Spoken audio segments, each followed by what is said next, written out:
ओम शांति। आज 29 फरवरी 2024 के साकार मधुर महावाक्य हैं। मीठे बच्चे, माया दुश्मन तुम्हारे सामने है, इसलिए अपनी बहुत बहुत संभाल करनी है।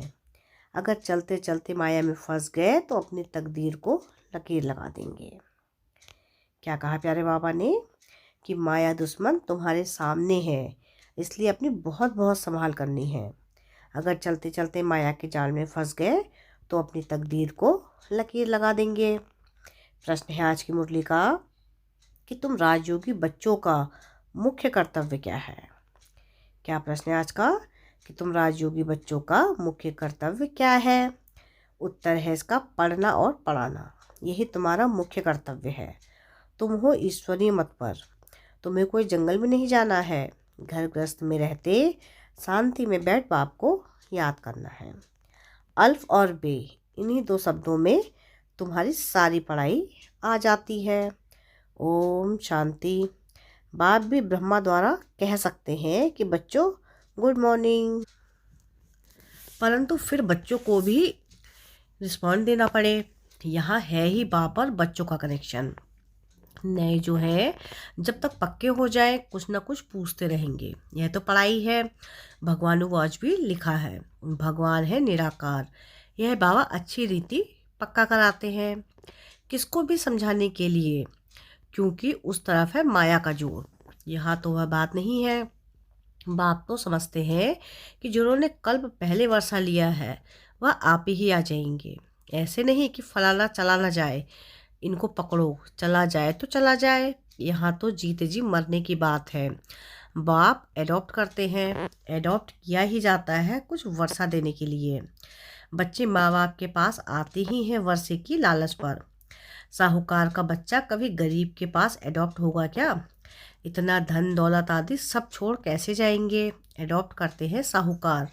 अभी तुम जानते हो बाबा हमको स्वर्ग की बादशाही देते हैं, क्यों ना उनका बनेंगे। हर एक बात में लालच तो रहती है, जितना बहुत पढ़ेंगे उतनी बड़ी लालच होगी। तुम भी जानते हो बाप ने हमको एडॉप्ट किया है बेहद का वर्षा देने। बाप भी कहते हैं तुम सबको हम फिर से 5000 वर्ष पहले मुआफिक एडॉप्ट करते हैं। तुम भी कहते हो कि बाबा हम आपके हैं, 5000 वर्ष पहले भी आपके बने थे। तुम प्रैक्टिकल में कितने ब्रह्मा कुमार कुमारियाँ हो। प्रजापिता भी तो नामी ग्रामी है। जब तक शूद्र से ब्राह्मण ना बने तो देवता बन ना सके। तुम बच्चों की बुद्धि में अब यह चक्र फिरता रहता है। हम शूद्र थे, अभी ब्राह्मण बने हैं, फिर देवता बनना है।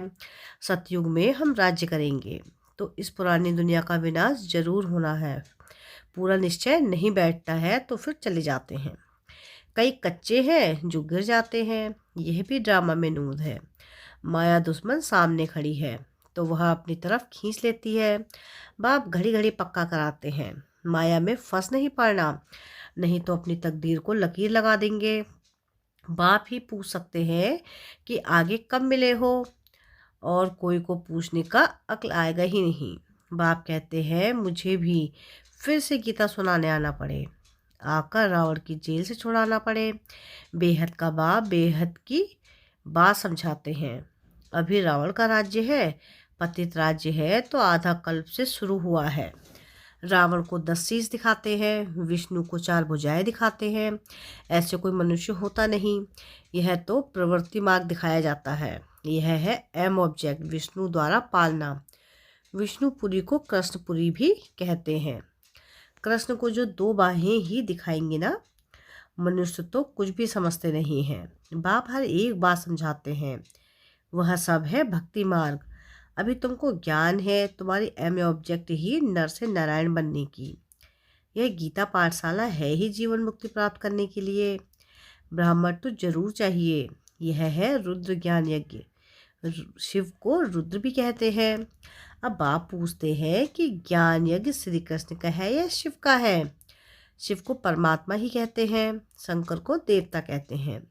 उन्होंने फिर शिव और शंकर को इकट्ठा कर दिया है। अब बाप कहते हैं हमने इनमें प्रवेश किया है। तुम बच्चे कहते हो बाप दादा, वह कहते हैं शिव शंकर। ज्ञान सागर तो है ही एक। अभी तुम जानते हो ब्रह्मा सो विष्णु बनते हैं, ज्ञान से चित्र भी बरोबर बनाते हैं। विष्णु को नाभि से ब्रह्मा निकला, विष्णु की नाभि से ब्रह्मा निकला, इसका अर्थ भी कोई समझ नहीं सकते। ब्रह्मा को शास्त्र हाथ में दिए हैं, अभी शास्त्रों का सार बाप बैठ सुनाते हैं या ब्रह्मा, यह भी मास्टर ज्ञान सागर बनते हैं।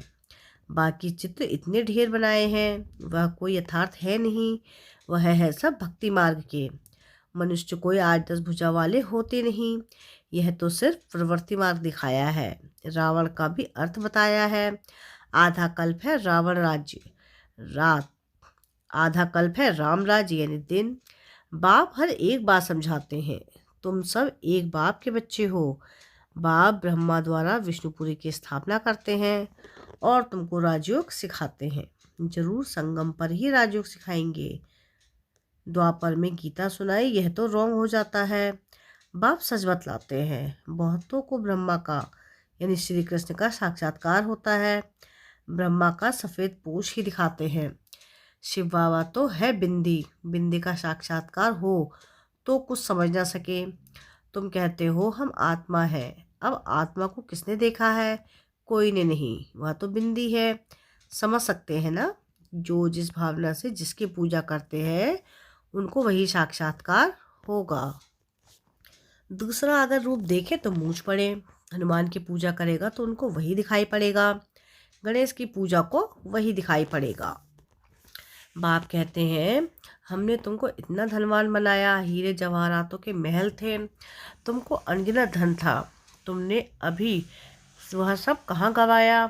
अभी तुम कंगाल बन गए हो, भीख मांग रहे हो।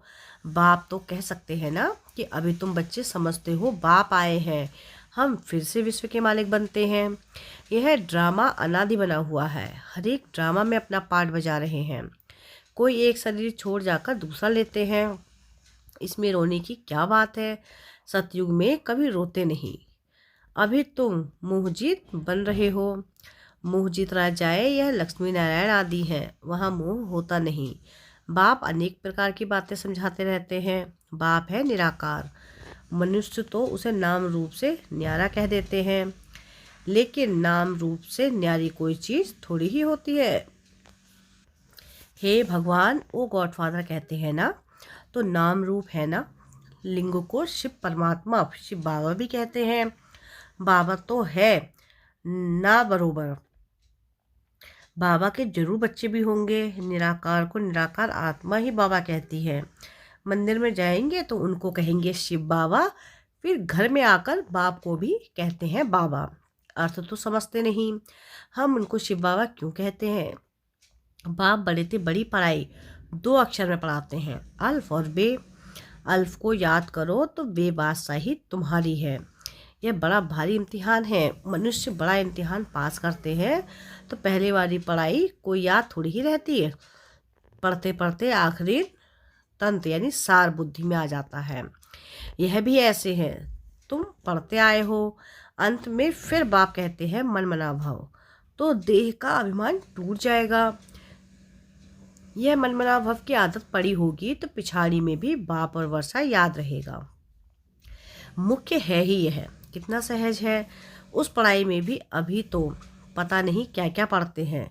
जैसे राजा वैसे अपनी रस्म चलाते हैं। आगे मण शेर पाव का हिसाब चलता था, अभी तो किलो आदि क्या क्या निकल पड़ा है। कितने अलग अलग प्रांत हो गए हैं। दिल्ली में जो चीज़ 1 रुपये शेर बॉम्बे में मिलेगी 2 रुपया शेर, क्योंकि प्रांत अलग अलग है। हर एक समझते हैं हम अपने प्रांत को भूखे थोड़ी ही मारेंगे। कितने झगड़े आदि होते हैं, कितना रोला है। भारत कितना सॉल्वेंट था, फिर 84 का चक्र लगाते इंसॉल्वेंट बन पड़े हैं। कहा जाता है हीरे जैसा जन्म अमोलक कौड़ी बदले खोया रे। बाप कहते हैं तुम कौड़ियों के पिछाड़ी क्यों मरते हो? अब तो बाप से वर्षा लो, पावन बनो। बुलाते भी हो हे पतित पावन आओ, पावन बनाओ। तो इससे सिद्ध है पावन थे अब नहीं है, अभी है ही कलयुग। बाप कहते हैं मैं पावन दुनिया बनाऊंगा तो पतित दुनिया का जरूर विनाश होगा। इसलिए ही यह महाभारत लड़ाई है जो इस रुद्र ज्ञान यज्ञ से प्रज्वलित हुई है। ड्रामा में तो यह विनाश होने की भी नूंद है। पहले पहले तो बाबा को साक्षात्कार हुआ। देखा इतनी बड़ी रजाई मिलती है तो बहुत खुशी होने लगी। फिर विनाश का साक्षात्कार भी कराया। मनमना भव और मध्याजी भव, यह गीता के अक्षर हैं। कोई कोई अक्षर गीता के ठीक है। बाप भी कहते हैं तुमको यह ज्ञान सुनाता हूँ। यह फिर प्राय लोप हो जाता है। कोई को भी पता नहीं है कि लक्ष्मी नारायण का राज्य था तो और कोई धर्म नहीं था। उस समय जनसंख्या कितनी थोड़ी होगी, अब कितनी है। तो यह चेंज होनी चाहिए। जरूर विनाश भी चाहिए। महाभारत लड़ाई भी है, जरूर भगवान भी होगा। शिव जयंती मनाते हैं तो शिव बाबा ने आकर क्या किया वह भी नहीं जानते हैं। अब बाप समझाते हैं कि गीता से श्री कृष्ण की आत्मा को रजाई मिली। माता पिता कहेंगे गीता को, जिससे तुम फिर देवता बनते हो।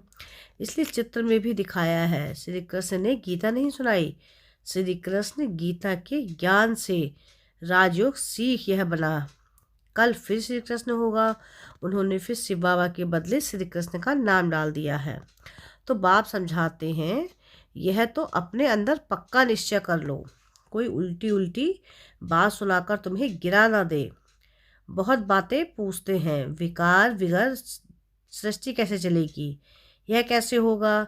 अरे तुम खुद कहते हो वह वॉइसलेस दुनिया थी, संपूर्ण निर्विकारी कहते हो ना, फिर विकार की बात कैसे हो सकती है। अब तुम जानते हो बेहद के बाप से बेहद की वात्सा ही मिलती है, तो ऐसे बाप को क्यों नहीं याद करेंगे। यह है ही पति दुनिया। कुंभ के मेले पर कितने लाखों जाते हैं। अब कहते हैं वहाँ एक नदी गुप्त है। अब नदी गुप्त हो सकती है क्या। यहाँ भी गौमुख बनाया है। कहते हैं गंगा यहाँ आती है।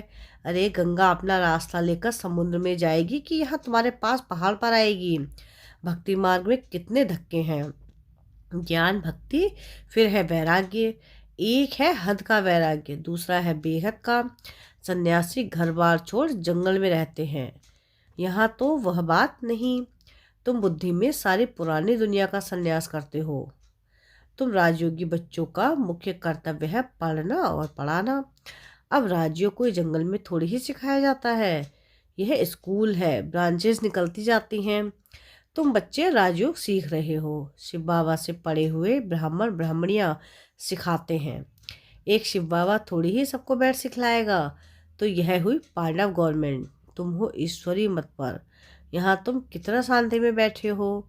बाहर तो अनेक हंगामा है। बाप कहते हैं कि 5 विकारों का दान दो तो ग्रहण छूट जाएगा। मेरे बनो तो मैं तुम्हारे सब मनोकामनाएं पूरी कर दूंगा।